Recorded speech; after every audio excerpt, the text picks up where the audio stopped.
12 राशियों की तो हम बात करेंगे ही, लेकिन सबसे पहले जान लेते हैं आज का पंचांग। आज शुभ संवत 2081 शक 1946 चैत्र शुक्ल पक्षी दशमी तिथि और दिन बृहस्पतिवार।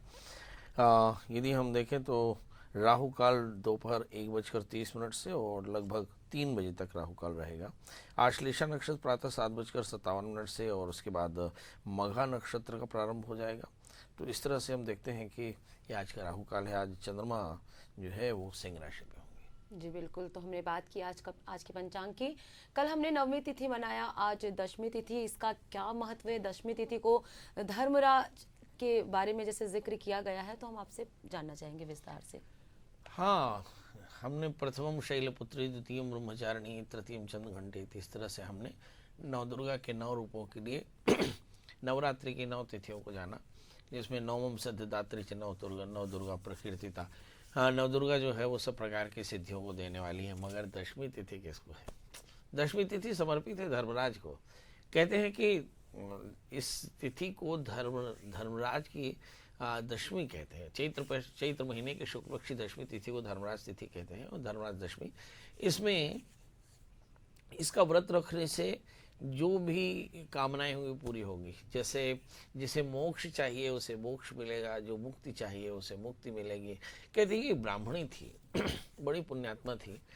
वो यमराज की सभा के पहले पहुंचकर यमदूतों से पूछती है कि धर्मराज की सभा कहाँ है। तो वहाँ धर्मराज बैठे होते हैं, वो यमदूत ले जाते हैं। धर्मराज उस बुढ़िया को देख करके उसका लेखा जोखा चित्रगुप्त से पूछते हैं, बोले भाई इसने तो बड़ा पुण्य किया। अब वो ब्राह्मणी बोलती है कि मुझे बैकुंठ जाना है, बैकुंठ जाने के लिए मुझे क्या करना चाहिए। अब धर्मराज पशुपेश पड़ गए। इसने दूत से कहा था कि धर्मराज के पास जाना है और धर्मराज से कहते हैं कि बैकुंठ जाना है। तो धर्मराज ने बताया कि भाई इसका लेखा चेको देखो कि क्या बैकुंठ जा सकती है। तो चित्रगुप्त ने बताया कि इसने धर्मराज की दशमी का व्रत नहीं किया और इसने कहानी नहीं सुनी।